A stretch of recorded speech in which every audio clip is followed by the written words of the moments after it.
Well, have you ever wondered what it takes to bottle your own honey and keep bees? Marty is learning all about it this morning at the All Saints Sisters of the Poor in Catonsville. Hey, Marty. Well, hello again, everyone, and how are you? Clem Purcell's a beekeeper. His mother Emily Ann, Sister Margaret, and Sister Deborah Rose. And they were talking about what it takes to bottle honey. It takes patience. And that's the beauty of it being here. Tell them about it. It takes patience, and it takes actually an atmosphere of silence, which is perfect for a monastic community because our time is different from the time that most people operate on in the world.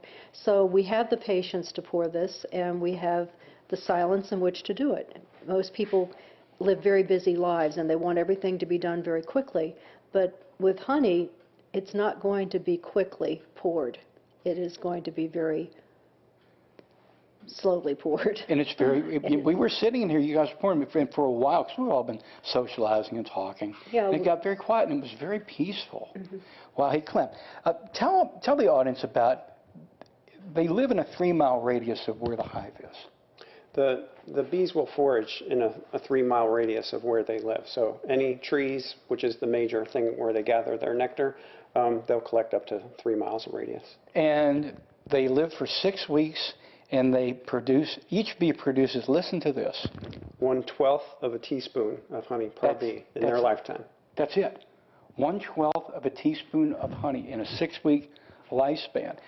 And that's why you need 600,000 of them. That's right. You were telling me that when the bees, because you all become amateur beekeepers yourselves, if you will, that when they find a source of honey, they go back to the hive and they transmit that information. Yes, they do what Sister Deborah Rose referred to as a wiggle dance, and whichever bee has found the source will come back into the hive and actually do a dance, moving their bodies and changing direction so that they actually tell the bees where to go and how far it's going to be. That is, do you ever just look at that just in amazement? Every day. I mean, every day. Every time we have our honey, we think about the amount of work that the bees have to do in order to produce this. And then, of course, at the same time, they're protecting their queen. You know, the queen is the life of the community. It's just so fascinating. It's so peaceful in here. Just real quick, Clem. 1/12 of a teaspoon. How many teaspoons you think are in a pound? Oh. I mean, nothing like an easy question, huh, Mother? Yeah.